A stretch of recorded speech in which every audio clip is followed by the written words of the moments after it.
धन्यवाद अध्यक्ष महोदया। इस महत्वपूर्ण विषय पे बोलने का आपने मुझे अवसर प्रदान किया है। महोदया, मैं अर्थशास्त्र बहुत ज़्यादा नहीं जानता, अर्थशास्त्री होने का दावा भी नहीं करता। मैं तो एक अपने संसदीय क्षेत्र के नुमाइंदे के रूप में, एक सांसद के रूप में जनता की जो भावनाएं हैं, फाइनेंस बिल में किस तरह के प्रावधान होना चाहिए, सरकार ने क्या काम किए हैं, उनको लेकर अपने नज़रिए से मैं यहाँ पर अपनी बात रखना चाहता हूँ। इस सदन में बहुत सारे बड़े बड़े अर्थशास्त्री मौजूद हैं, इधर भी हैं। वो अपनी बात जब रखेंगे तो विस्तार से सभी बातें उसमें आएंगी। महोदया, जिस देश में हम रहते हैं, कभी इसे सोने की चिड़िया कहा जाता था। प्रोफेसर अंगस मैडिसन ने एक पुस्तक लिखी है, हिस्ट्री ऑफ वर्ल्ड इकोनॉमिक्स, और यहाँ जो लोग बैठे हैं वे जानते हैं कि प्रोफेसर अंगस मैडिसन का नाम वर्ल्ड इकोनॉमिक्स में कितने सम्मान के साथ लिया जाता है। उन्होंने जो डेटा दिया है उसको पूरे विश्व में माना, डेटा जब देते हैं तो पूरे विश्व में उसकी मान्यता रही है। उनने जो आंकड़े दिए थे उसके अनुसार आज से लगभग 1000 साल पहले, लगभग सन 1000 में भारत 32% से ज़्यादा जीडीपी के साथ विश्व व्यापार में सिरमौर था, सबसे ऊपर दिखाई देता था। बाद में जो परिस्थितियां बनी वो सामने हैं, देश में विदेशी आक्रांता आए और उसके बाद में विश्व व्यापार में हमारा स्थान घटता चला गया। मुद्दा ये नहीं है कि वो जो स्थिति थी आज क्यों नहीं है, मुद्दा ये है कि उस स्थिति को हम कैसे प्राप्त कर सकते हैं, कैसे हम फिर से विश्व में व्यापार में सिरमौर हो सकते हैं। लेकिन इसके लिए हमें एक बार फिर से पीछे की तरफ देखना होगा। अगर हमें वही स्थान प्राप्त करना है तो हमें हमारी ताकत और हमारी कमजोरियां दोनों का ही विश्लेषण करना होगा, और इसके लिए हमें अपने ही बनाई हुई अपने देश की नीतियों को आधार मानकर उसके हिसाब से आगे बढ़ना पड़ेगा। यदि हम किसी और देश की नीतियों को तय करके अपनी आर्थिक नीति बनाते हैं तो परिणाम वही होने वाला है जो अभी तक होता आ रहा है। अभी अभी बहुत विस्तार से हुड्डा जी ने अपनी बात रखी है। दुर्भाग्य यही है, जब से बजट पर चर्चा हुई है, मैं ऐसा मानता हूं कि लगभग यही विषय चर्चा में आते रहे। कभी आउट ऑफ बॉक्स हमने सोचा ही नहीं कि वास्तव में इस देश की आवश्यकताओं के अनुसार किस तरह से इस देश के बजट को किस तरफ लेकर जाना चाहिए, किस तरह से देश की आर्थिक नीतियों पर विचार करना चाहिए। और इसीलिए हम अभी तक किसी न किसी का अनुसरण करते रहे। 90 के दशक में जब हम वैश्वीकरण की तरफ बढ़े थे तब कोई हमारी नीति हमारे सामने नहीं थी, और उस समय पे हमने अपने उत्पादनों को, प्रोडक्ट्स को दरकिनार करते हुए हम विदेशी कंपनियों की आवभगत में लगे रहे, और हमने अपना कोई आर्थिक मॉडल बनाने की कोशिश भी नहीं की। 90 के दशक के पहले हम साम्यवादी मॉडल को अपना रहे थे, उसकी तरफ हम आगे बढ़ रहे थे। उसके बाद एकदम से फिर से हम वैश्वीकरण की ओर आगे बढ़ गए। लेकिन मैं कहना चाहता हूं कि अगर हमको एक बार पुरानी स्थिति पर फिर से आना है तो हमें अपनी ही आर्थिक नीतियों पर विचार करना पड़ेगा, उन्हीं के बारे में सोचना पड़ेगा। और मैं गर्व के साथ इस सदन में खड़े होकर आज यहां पर कह सकता हूं कि इस बार का जो हमारा बजट है ये इस मायने में ऐतिहासिक है कि ये बजट पूर्णतः हमारी आर्थिक नीतियों पर आधारित बजट है, जो हमारी नीतियों पर बना हुआ है। और इसलिए हम कह सकते हैं कि ये पूर्णतः पैराडाइम शिफ्ट है, और इन नीतियों पर चलते हुए बहुत जल्दी विश्व व्यापार में हम शीर्ष स्थान पर पहुंचने वाले हैं। महोदया, फाइनेंस बिल के माध्यम से हमारी सरकार ने एक बार फिर से इस देश को बता दिया है, दुनिया को बताया है कि हम वोट के लिए काम नहीं करते, हम देश के लिए काम करते हैं। दुर्भाग्य ये है कि आज़ादी के बाद से आपने इस देश के आम आदमी को वोट के रूप में परिवर्तित कर दिया। आप वोट के पीछे दौड़ते रहे और जनता ने आपका साथ छोड़ दिया, आप अभी आप अभी मुस्कुरा रहे हैं, अभी अभी जो परिणाम सामने आए हैं वो इस बात को प्रमाणित करते हैं कि जनता ने आपका साथ छोड़ा है। हाँ, प्रतीक के रूप में एक चुनकर आए, मैं उनको बधाई देता हूं। इस सदन में प्रतीक के रूप में एक चुनकर आए, मैं उनको बधाई देता हूं। लेकिन महोदया, ऐसे कदम जो इस देश की वित्तीय स्थिति को मजबूत कर सकते हैं, उनको उठाने के लिए, उन पर आगे बढ़ने के लिए भले ही आप हमारी सराहना ना करें, लेकिन हमें विश्वास है कि आने वाले समय में इस देश में जो आने वाली पीढ़ियां होंगी वो इस बात के लिए जरूर इस सरकार के प्रति आभार प्रकट करेंगी कि अगर वो अपने आप को शीर्ष पर पा रहे हैं तो उसके लिए माननीय नरेंद्र मोदी जी के नेतृत्व वाली वर्तमान सरकार और उसकी नीतियां ही इसके लिए जिम्मेदार हैं। इस बार के फाइनेंस बिल में महोदया कई बातें पहले की सरकारों से अलग हैं। और फाइनेंस बिल ही क्यों, हमारे सरकार के जो वित्तीय कदम हैं उन पर हम नज़र डालेंगे तो हम देखेंगे कि हमने बेहतर किया है और देश की जनता ने हमारे हर ऐसे निर्णय पर अपनी मुहर लगाई है। और मुझे ये कहते भी आज गर्व है कि हम एक ऐसे नेतृत्व के साथ आज काम कर रहे हैं जिसने आज़ादी के 70 साल के बाद पूरी ईमानदारी और संजीदगी के साथ काम किया है।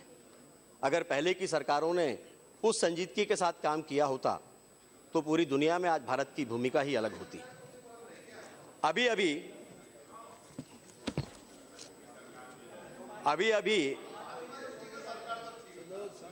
हुड्डा जी, बहुत गंभीरता से मैंने आपको सुना है और मैंने पहले ही कहा है कि मैं अर्थशास्त्र पर बात नहीं करूंगा, मैं इस देश का आम आदमी क्या सोचता उसके बारे में अपनी बात रखूंगा। अभी हमने जीएसटी पर कैबिनेट में उसके 4 पूरक विधेयकों पर मुहर लगाई है। हमारी सरकार का सपना है एक भारत श्रेष्ठ भारत। ये विविधताओं से भरा हुआ देश है और हमने उसको स्वीकार किया है, अलग अलग भाषाओं को, अलग अलग संस्कृतियों को, अलग अलग संस्कारों को। लेकिन महोदय, अगर देश को विकास के रास्ते पर आगे लेकर जाना है, आर्थिक नीतियों को लेकर सिरमौर बनना है, तो टैक्स को लेकर यह स्थिति नहीं हो सकती। और इसीलिए कहीं ना कहीं हमें इसमें एक रूपता लाना होगी और इसीलिए हमने जीएसटी लेकर आए। आप ये पिछले 60-70 सालों में कर सकते थे, लेकिन आपने नहीं किया, शुरुआत की और उसके बाद छोड़ दिया। जीएसटी पर काफ़ी विस्तार से सदन में चर्चा हुई, इसलिए विस्तार से तो मैं नहीं जाऊंगा, लेकिन इतना जरूर मैं कहना चाहता हूं कि जीएसटी के बाद देश को वास्तव में टैक्स के मकड़जाल से मुक्ति मिलने वाली है, जो देश के लिए आवश्यक है। टैक्स रेट भी इसके कारण से देश में बढ़ने वाला है, केंद्र का राजस्व भी बढ़ेगा और सर्वाधिक बात जिसकी होती है राज्यों का राजस्व की, उसमें भी इसके कारण से वृद्धि होगी। लेकिन इसके लिए माननीय प्रधानमंत्री जी ने पहले ही आह्वान किया है, पहले ही उन्होंने सदन के भीतर भी कहा है, सबका साथ सबका विकास। और इसके लिए उन्होंने इस बात का भी आह्वान किया है कि हमें इन सबके लिए आपका साथ चाहिए। जब हम सबके साथ की बात करते हैं तो उधर बैठे हुए लोग भी इसमें शामिल हैं।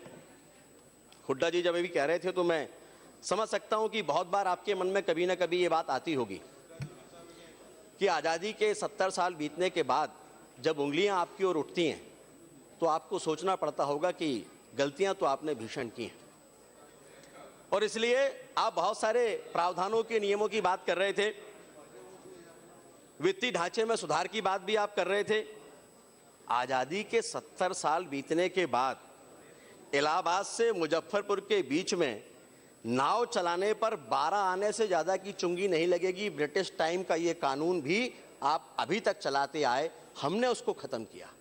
1100 से अधिक कानून देश में ऐसे जो देश के लिए आवश्यक नहीं थे, हमने उनको आज समाप्त किया है। इसके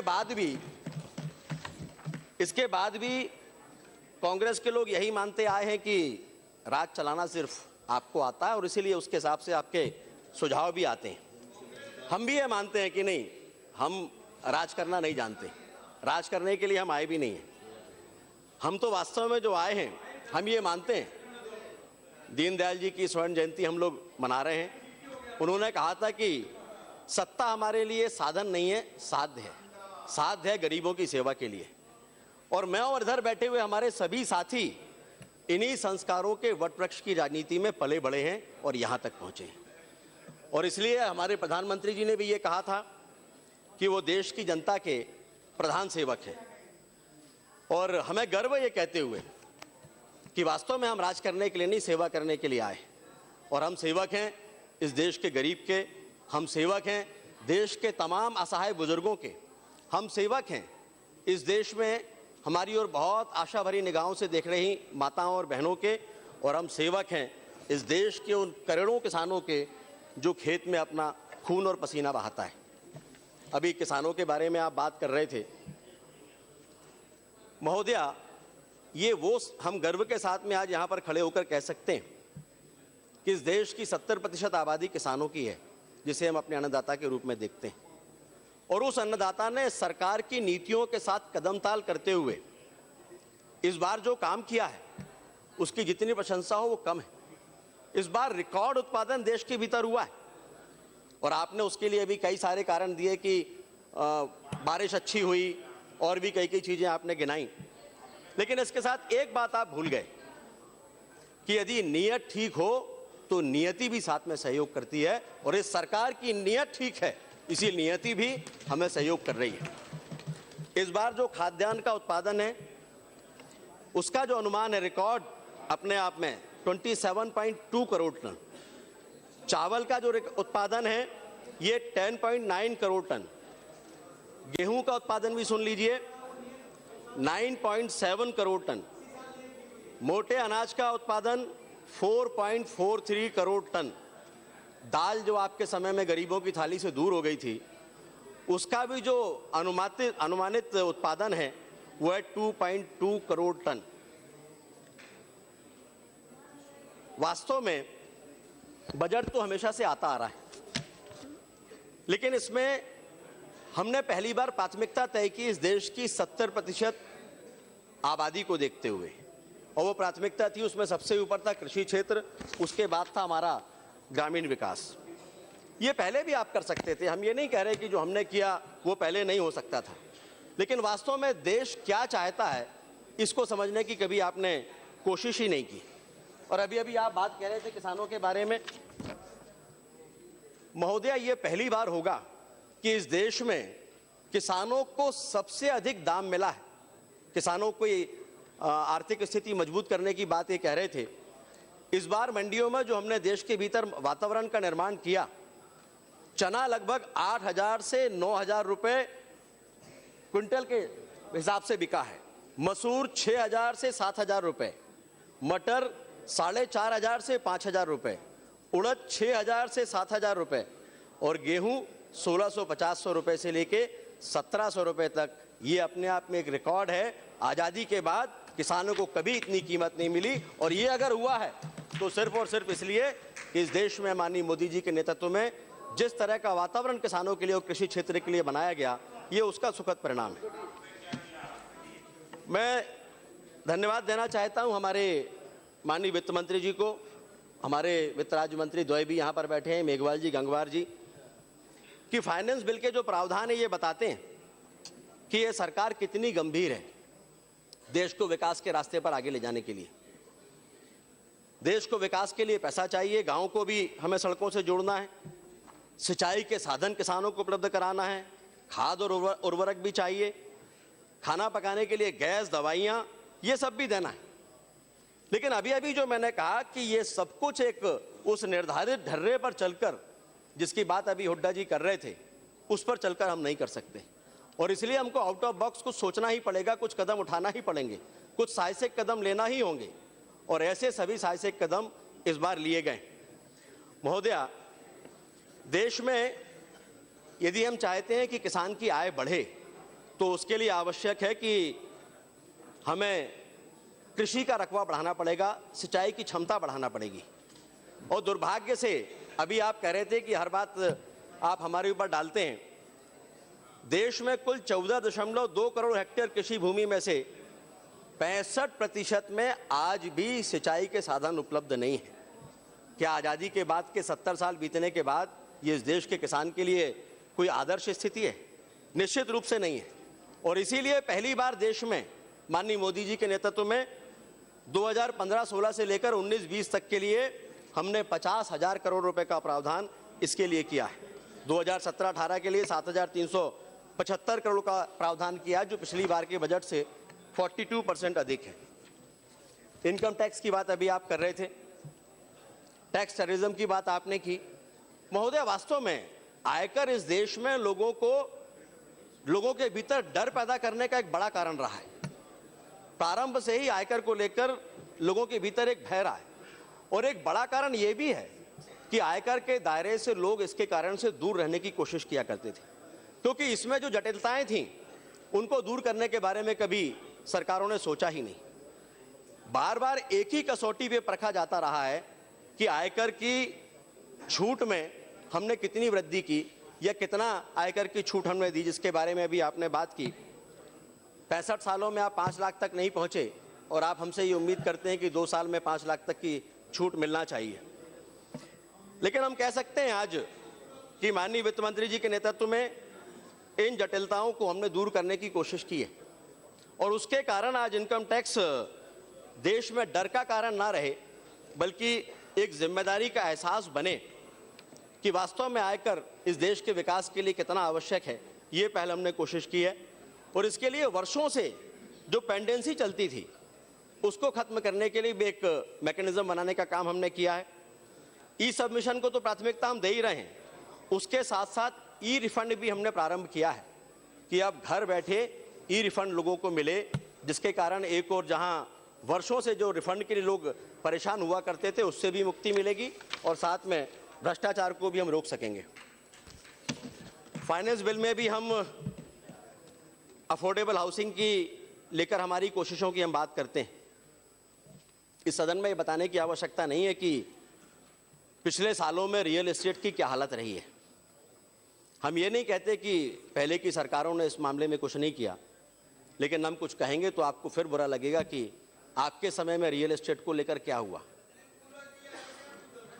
आदर्श सोसाइटी के बारे में मैं बोलना नहीं चाहता, लवासा के बारे में भी बोलना नहीं चाहता, लेकिन हमारी सरकार ने फाइनेंस बिल में इस बात का प्रावधान किया, हमने इसमें निवेश के लिए इंटेंसिव दिए, जिससे रियल एस्टेट के क्षेत्र में तेजी आए। बड़े शहरों में गरीबों को मकान के लिए अफोर्डेबल हाउसिंग प्रोजेक्ट के लिए प्रावधान किए, जिससे शहरों में गरीबों को छत मिल सके। अन्यथा तो आप जानते हैं कि शहरी क्षेत्रों में गरीब की पहुंच से मकान उसके लिए सपने जैसी स्थिति बनती जा रही थी। वो सारे प्रावधान हमने किए।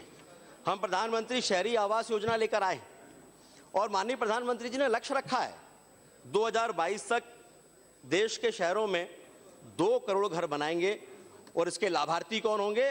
95% लाभार्थी इसके आर्थिक रूप से कमजोर हमारे भाई बहन होने वाले। ग्रामीण क्षेत्रों के लिए भी हम प्रधानमंत्री ग्रामीण आवास योजना लेकर आए हैं, जिसमें हमने अगले 3 साल में 1 करोड़ घरों के निर्माण का लक्ष्य रखा है। लेकिन इसमें विचार करना पड़ता है। जब इस तरह के घर बनते हैं तो लोग उसमें जाना नहीं चाहते, उनको लगता है कि उसके लिए पर्याप्त स्थान उसमें नहीं है।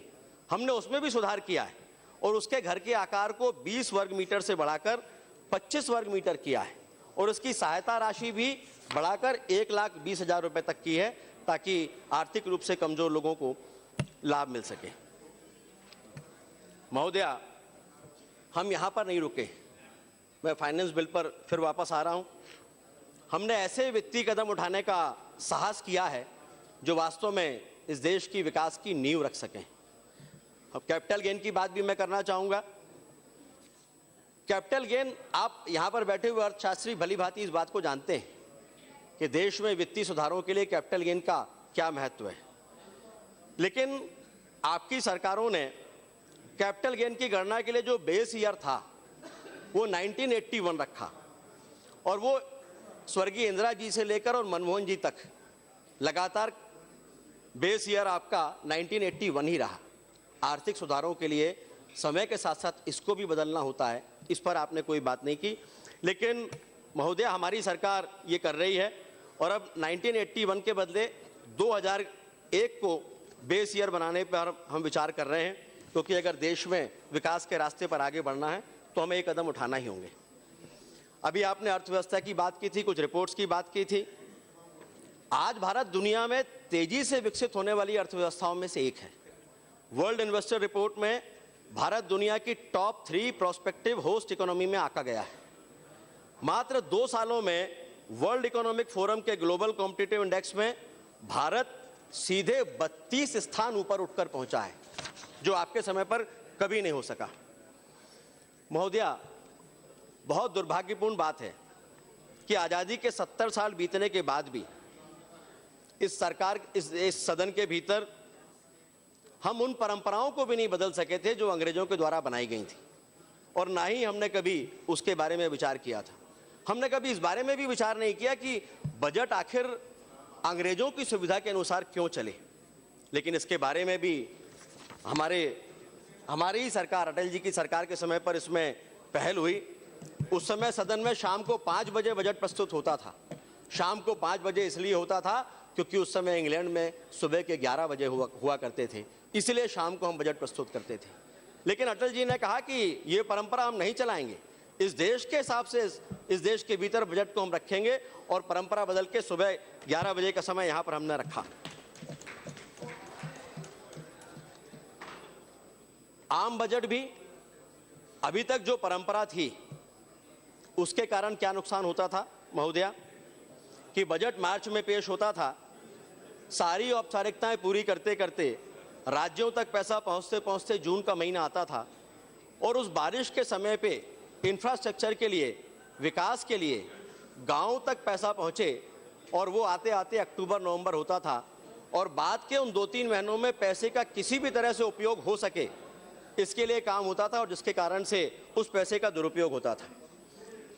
इसके बारे में भी कभी किसी ने विचार नहीं किया कि इसमें परिवर्तन करना चाहिए। हम आभारी हैं इस देश के प्रधानमंत्री के और माननीय वित्त मंत्री जी के, जिन्होंने इस पर विचार किया और इसको 1 महीने पहले ही बजट को प्रस्तुत किया। और आज गर्व के साथ हम कह सकते हैं कि अप्रैल के महीने से ही इस देश में बजट सीधे राज्यों तक और नीचे गांव तक पहुंचाने की स्थिति में हम आ जाएंगे। और हमारे ये जो कदम हैं जिनको हमने पहली बार उठाया है, इससे जो फायदा हो रहा है वो देश की जनता को सीधे तौर पर फायदा हो रहा है। अभी आपने डायरेक्ट और इनडायरेक्ट टैक्स की भी बात की है।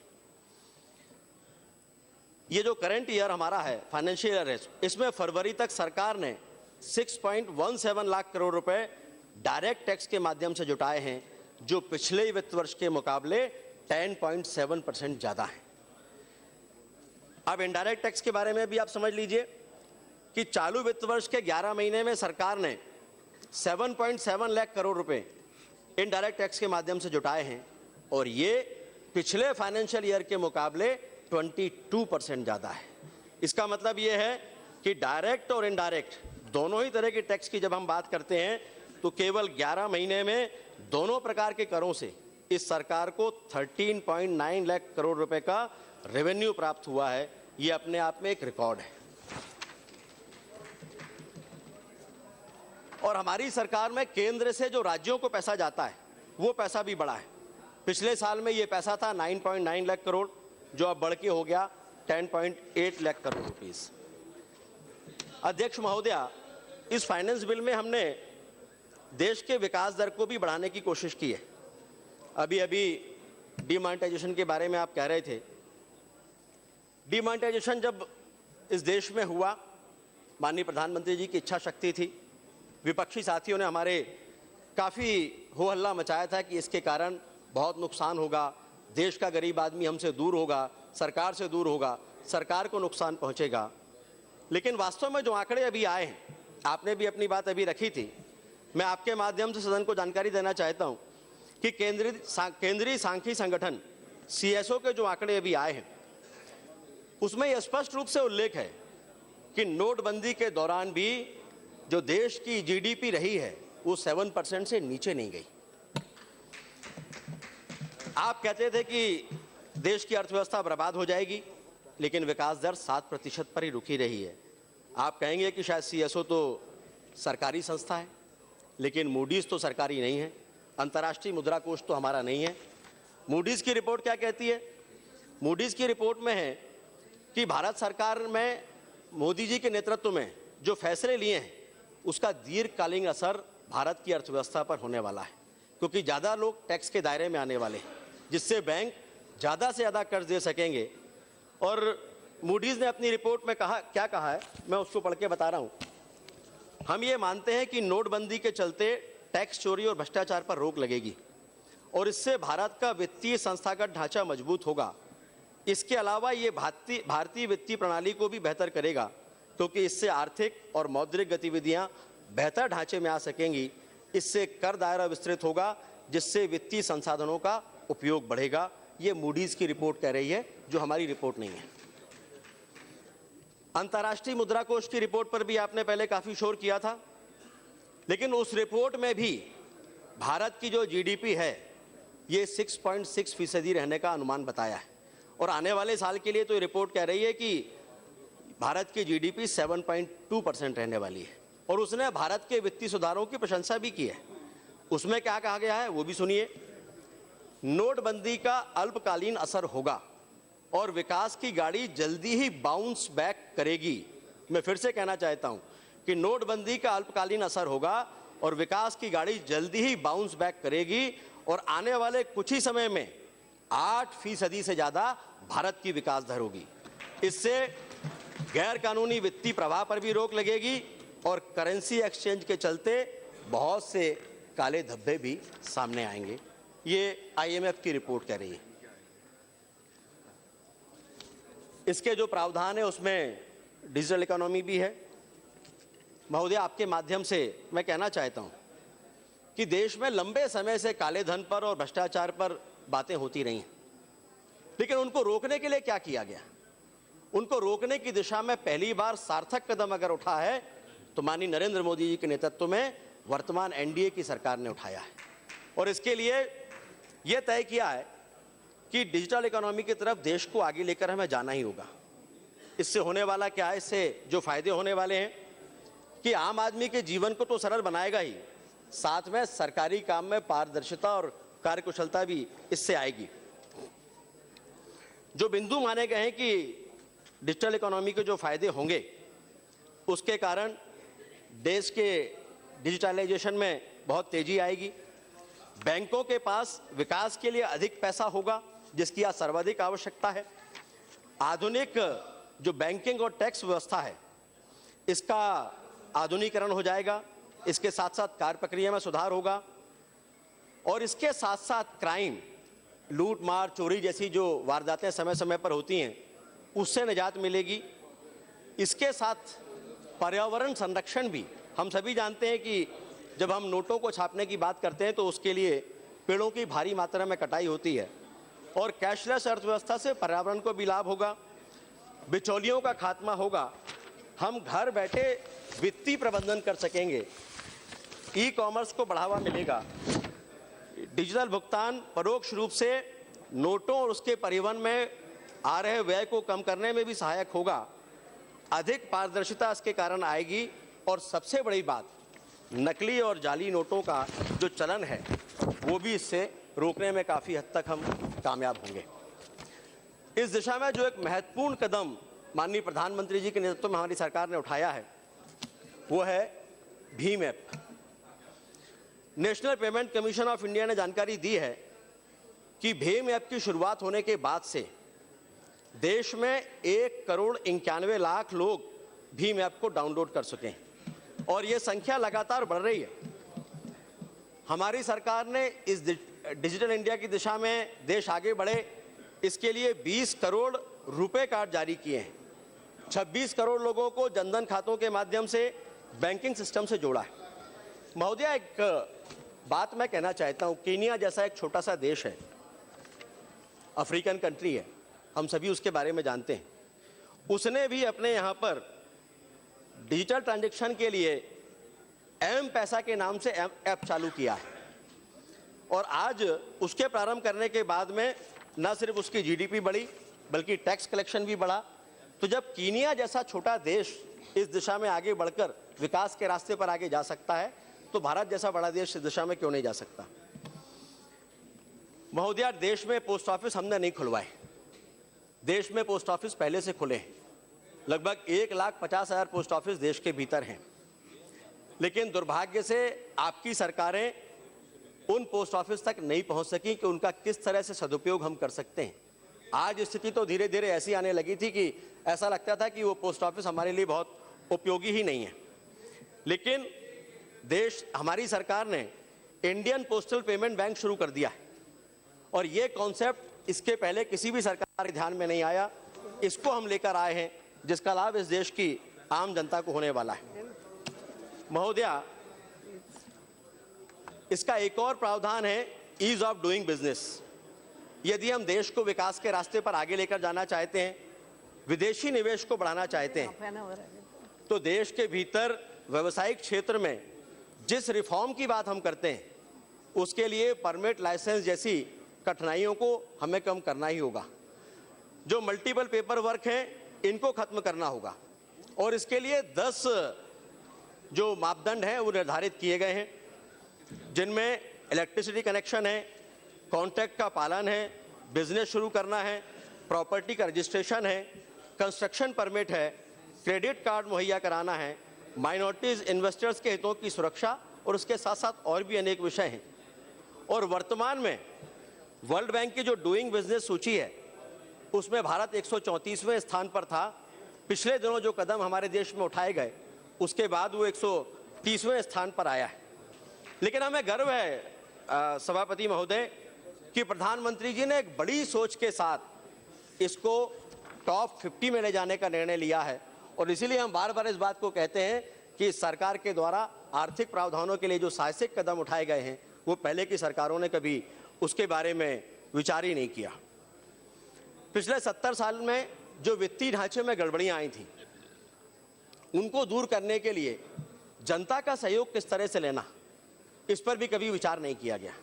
केवल कानून बनाना पर्याप्त नहीं होता, बल्कि जनता को विश्वास में लेकर उस पर अमल कराना, यह भी सरकार की प्राथमिकता में होना चाहिए और ये हमने किया। इस देश में 2,53,000 से अधिक चार्टेड अकाउंटेंट हैं। हमारी सरकार ने इस लड़ाई में, काले धन के खिलाफ होने वाली इस लड़ाई में, उनको विश्वास में लिया है और साथ में चेताया भी। और हमारी सरकार उस जड़ तक भी गई, एंटी अब्यूज के तहत ऐसे लोगों को हमने चेतावनियां भी दी और हालत अब बदलने लगे। जो चार्टर्ड अकाउंटेंट पहले टैक्स बचाने की सलाह दिया करते थे, अब देश में स्थिति बदली है। माननीय मोदी जी का नेतृत्व देश में आने के बाद अब वही चार्टर्ड अकाउंटेंट लोगों को टैक्स भरने की सलाह दे रहे हैं। ये वास्तव में अपने आप में एक बड़ा सकारात्मक परिवर्तन इस देश के भीतर है।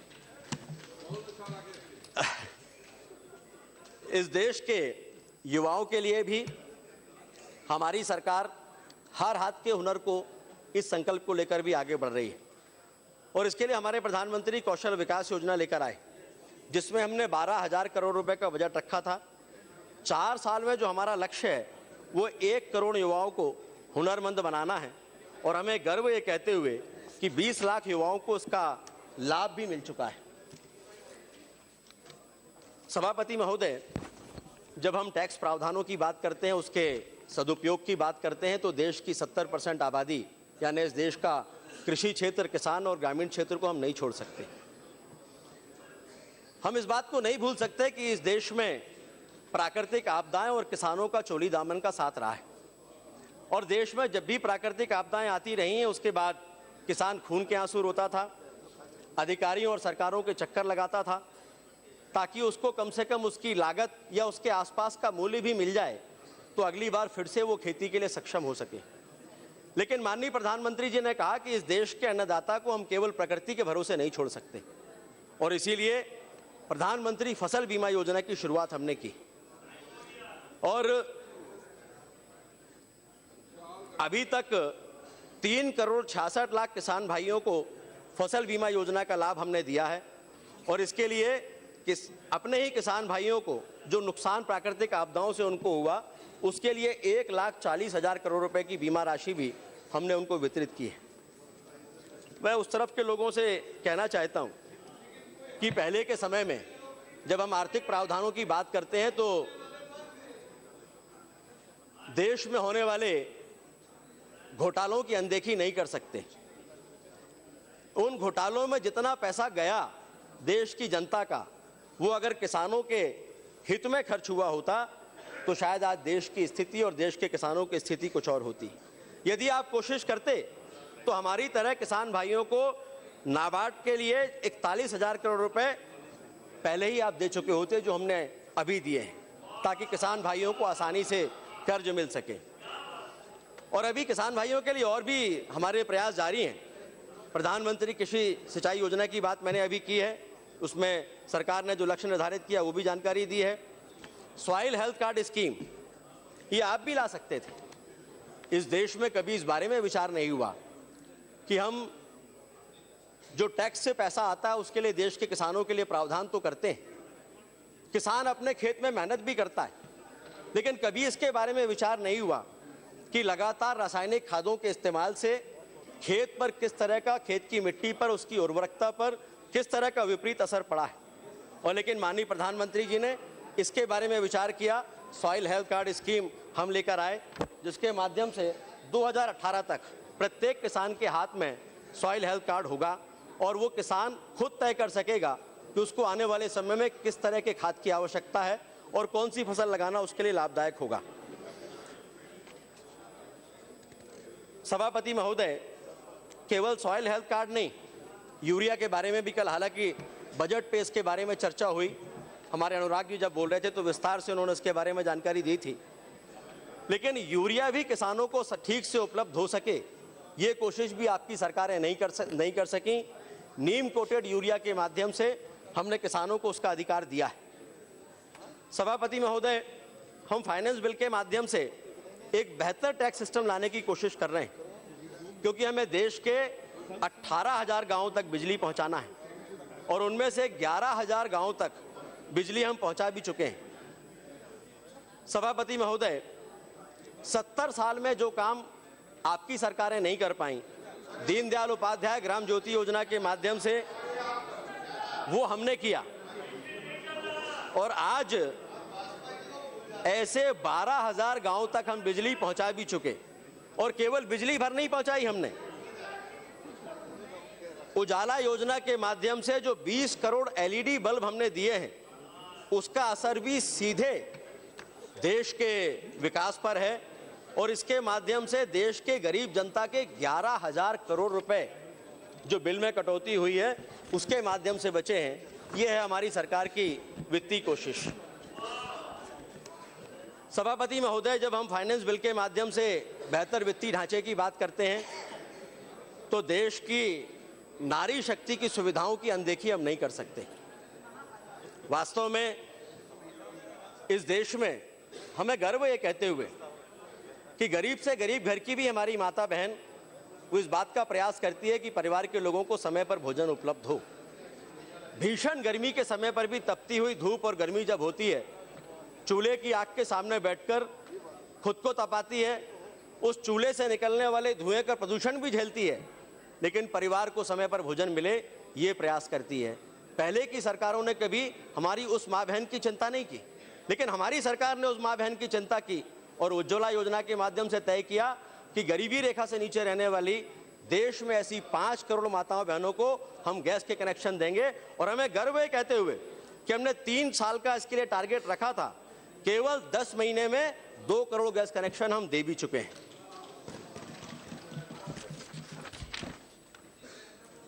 एक विषय जिस पे चर्चा करना मैं ऐसा मानता हूं कि जब हम फाइनेंशियल बिल पे बात करते हैं तो उसमें एक बड़ा हिस्सा देश की जनता के स्वास्थ्य पर भी खर्च होता है। पिछले दिनों जीवन शैली के चलते देश में हृदय रोग तेजी के साथ में बढ़े, लेकिन सभापति महोदय, इस बात की चिंता सरकारों ने कभी नहीं की कि एक गरीब आदमी का जब बाईपास होता है या उसको स्टंट लगते हैं तो किस कीमत पर उसको वो मिलते हैं। अलग अलग राज्यों में इसको लेकर प्रावधान हैं, वहाँ की सरकारें इसके लिए सहायता भी उपलब्ध कराती हैं, लेकिन वो पर्याप्त नहीं होता। और वो स्टंट जो 2,40,000 2,50,000 रुपए में लोगों को मिला करता था, माननीय मोदी जी के नेतृत्व वाली सरकार ने ये तय कर दिया कि अब वो स्टंट मात्र 35,000 रुपए में इस देश के गरीब आदमी को उपलब्ध कराया जाएगा। हम जन औषधि केंद्र भी खोल रहे हैं ताकि इस देश के गरीब से गरीब आदमी को भी सस्ती दवाइयां मिल सकें जिस पर उसका अधिकार है। सभापति महोदय, मैंने पहले ही कहा था कि मैं केवल उन्हीं विषयों पर बात करूंगा जिसमें एक आम आदमी की हैसियत से मैं विचार करता हूँ, सोचता हूँ। इसके टैक्स के ढांचे के बारे में बाकी सारी बातें आएंगी, लेकिन हमारी कोशिश यही है कि इस देश का किसान, गरीब, युवा, माँ बहनें, ये सब एक साथ विकास के रास्ते पर आगे बढ़ें। और जब तक ये आगे बढ़ें तब तक हमारी ये कोशिश जारी रहेगी। हम तब तक कोशिश करते रहेंगे जब तक इस देश के हर गांव में हम बिजली नहीं पहुंचा देते। हम तब तक कोशिश करते रहेंगे जब तक इस देश के हर किसान को फसल बीमा का लाभ नहीं दे देते। हम तब तक कोशिश करते रहेंगे जब तक इस देश की हर माँ बहन को हम एलपीजी की सुविधा नहीं दे देते। और हम तब तक कोशिश करते रहेंगे जब तक इस देश के हर युवा को कौशल विकास में हम हुनरमंद ना बना दें। और इसके लिए जो भी साहसिक कदम है वो उठाने से कभी हम पीछे नहीं हटेंगे। अभी आपने बात की थी कि देश में रोजगार के अवसर कम हो रहे हैं। पिछले 2 सालों में आईटी और इलेक्ट्रॉनिक विभाग के प्रयास से 72 नई मोबाइल फैक्ट्रियां देश में प्रारंभ हुई हैं। 11 करोड़ मोबाइल देश के भीतर बने हैं और लगभग 2 लाख लोगों को प्रत्यक्ष और अप्रत्यक्ष रूप से नौकरी इसमें मिली है। और आज हमें गर्व ये कहते हुए कि भारत इलेक्ट्रॉनिक उद्योग का, मैन्युफैक्चरिंग का एक बड़ा केंद्र बनने जा रहा है। और ये सब कुछ अगर हो रहा है तो सिर्फ इसलिए कि इस देश के प्रधानमंत्री, उस देश के वित्त मंत्री आउट ऑफ बॉक्स जाकर सोच रहे हैं, उस बने बनाए ढर्रे पर विचार नहीं कर रहे, बल्कि ऐसे साहसिक कदम उठा रहे हैं जिससे देश विकास के रास्ते पर आगे बढ़े। इसी के साथ आपने मुझे बोलने का अवसर दिया, इसके लिए बहुत बहुत धन्यवाद।